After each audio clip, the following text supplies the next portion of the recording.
5, nós vamos falar sobre a colonização do Brasil em relação às táticas e a resistência cultural. O século XV ele foi marcado por um grande choque cultural, porque nós tínhamos ali dois grupos distintos, que eram os portugueses e indígenas, que tinham visões antagônicas diferentes, né, de como utilizar a terra, da relação de trabalho, da relação de pessoas e de organização. E esse cenário ainda ficou mais complexo quando entrou em senos africanos.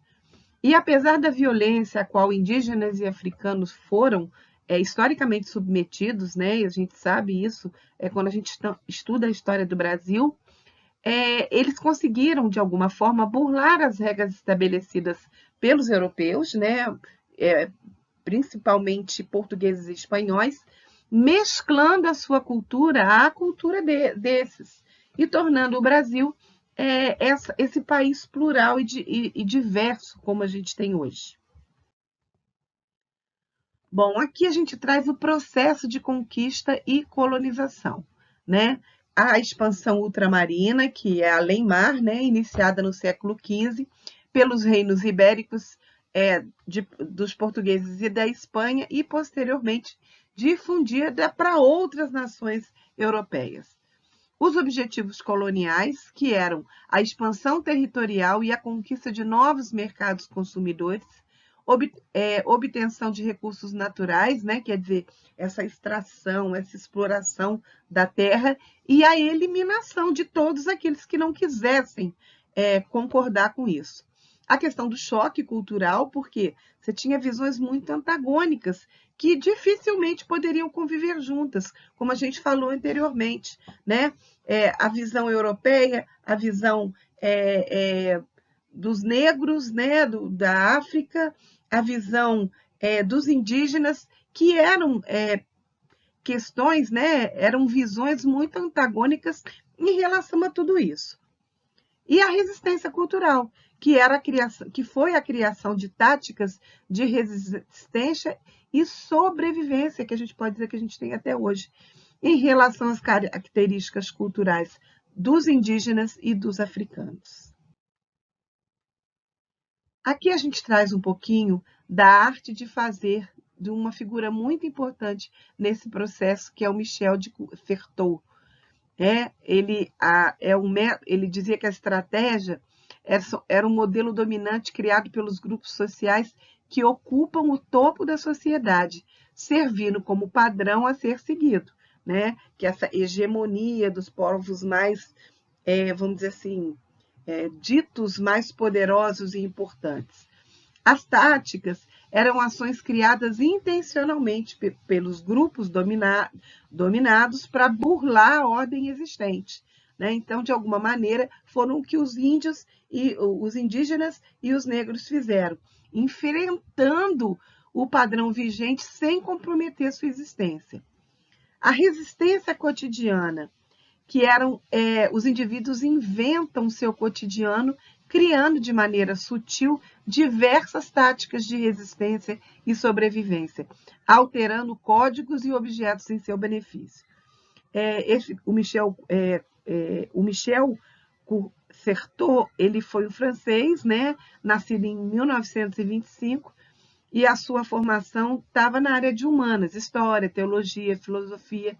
Em suas pesquisas, ele utilizou métodos da antropologia linguística e psicanálise para analisar como os indivíduos criam modelos de comportamento para resistir às imposições sociais, que foi o que a gente falou agora, que os indígenas e os negros fizeram.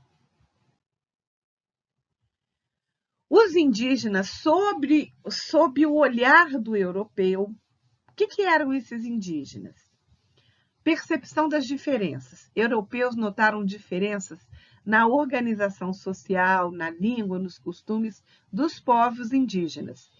E aí, eles classificavam esses indígenas entre bom e mal selvagens. Os maus eram aqueles que lutavam, de alguma forma, resistiam. E os bons eram aqueles que aceitavam, né, a língua, a mudança da roupa, né? Aqueles que se adequavam sem nenhum tipo de resistência. E o questionamento da humanidade, debate sobre a existência da alma indígena e possibilidade de se converter. A percepção das diferenças entre indígenas e europeus suscitou um debate acerca da humanidade, dos nativos e dos portugueses, que questionavam a existência da alma indígena e a possibilidade de converter essa alma indígena, né? Como fazer isso? Criando arquétipos, né? Criando modelos de explicação para a percepção a respeito dos indígenas durante o processo de colonização. A gente traz aqui a representação indígena na literatura brasileira, né? De algumas, vamos dizer assim, algumas obras. O Gonçalves Dias, que iniciou a idealização do indígena na literatura brasileira, mas ele iniciou fazendo uma associação desse indígena com a questão da coragem, da compaixão, da bondade, da nobreza e da solidariedade. Juca Pirama, que foi uma obra máxima do autor, né, contra a história de um nobre índio tupi, que após ser derrotado torna-se prisioneiro de outra tribo. Canção do Tamoio, outra obra, que é um guerreiro explica ao filho recém-nascido qual é o seu papel no mundo e como deve se comportar frente aos perigos da vida. E Marabá, que expõe o dilema de uma índia mestiça que é recusada pelos índios guerreiros justamente por sua contradição. Essas representações da população indígena presentes nas obras literárias brasileiras, eles trazem um ideal que se encaixa, né, entre a questão dos guerreiros honrados, impossibilitando outras manifestações culturais e psicológicas. E, além disso, ele entra com um tipo, vamos dizer assim, tratando um tipo de indígena preso no passado que não conseguiu acompanhar o desenvolvimento da civilização brasileira. Eu nem preciso dizer como é importante que essas representações indígenas da literatura brasileira sejam colocadas dentro do conteúdo escolar como uma forma de análise, de crítica e de informação. A escravidão na literatura brasileira ela é tratada por três grandes autores: o Joaquim Manuel Macedo, o Machado de Assis e o Castro Alves. O Joaquim Manuel Macedo ele trata em As Vítimas Algozes, quadro da escravidão, defende o fim da escravidão por considerá-la um atraso econômico e um sistema que corrompe tanto os escravizados quanto os senhores. E para o autor, a escravidão gasta, caleja, petrifica, mata o coração do homem escravo. O Machado de Assis, em Pai contra Mãe, ele mostra a violência da escravidão através da história de um caçador de escravos que enfrenta um dilema ético ao perseguir uma escrava grávida. E em Memória Póstuma de Brás Cuba, ele retrata como a violência sofrida pelos escravizados era reproduzida quando estes obtinham algum poder. E o Castro Alves, conhecido como o poeta dos escravos, sua obra-prima Navio Negreiro, na mais conhecida, evidencia os horrores da escravidão e as condições desumanas desse transporte, né, que eles eram trazidos nesse chamado tumbeiros, né, e a obra é dividida em seis cantos que contrastam tanto a beleza natural como o horror da escravidão. Aqui a gente traz uma questão importante que é discutida até hoje, que é a questão da educação antirracista, né? Identidade e história. Uma educação antirracista deve contemplar a identidade e a história dos indivíduos e grupos que frequentam o ambiente escolar. Então, é importante que a gente retrate, traga de volta toda essa questão que a gente falou até aqui nessa aula, né? Como é que esses negros chegaram até aqui? Quais são as lutas, as lutas de resistência que eles passaram, né? A questão de você ir além dessas datas comemorativas, né? Você não pode tratar a questão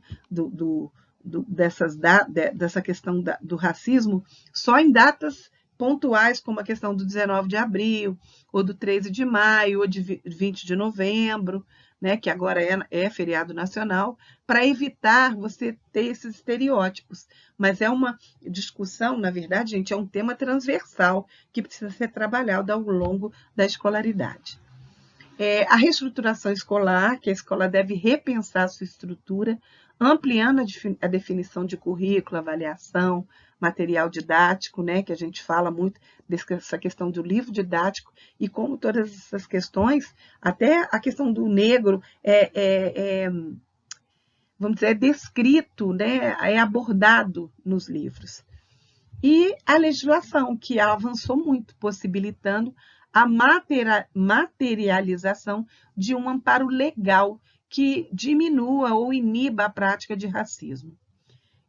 A Lei de 11.645, de março de 2008, ela modifica a Lei de 2003 e amplia a obrigatoriedade do estudo da história e da cultura afro-brasileira e indígena na educação básica de todo o país. E aqui a gente traz um mito da democracia racial. Então, você tem lá o mito da democracia racial criado por Gilberto Freire, na obra Casa Grande e Senzala. Você tem uma crítica acadêmica questionado nos anos 1950, de 1950 pela Escola de Sociologia Paulista, e a realidade desigual que a gente tem. Quando os dados do IBGE mostram uma disparidade de salários, né, entre os negros e os brancos, que muitas vezes, ocupam os mesmos cargos. O Gilberto Freire foi responsável por criar o mito que o Brasil seria a mais perfeita democracia racial do mundo, onde os preconceitos de raça ou cor teriam sido diluídos na mistura entre brancos, negros e índios. E esse mito começou a ser combatido em 1950 pelo Florestan Fernandes, né? E até pelo Fernando Henrique Cardoso, que questionaram a existência de uma democracia racial no Brasil e denunciaram condições às quais esse povo, né, estava inserido.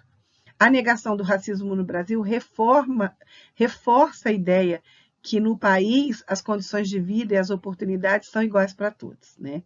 A gente sabe que não, estudos de IBGE constataram e mostraram isso, que é como a gente falou, salários desiguais para as mesmas funções, muitas vezes, entre negros e brancos.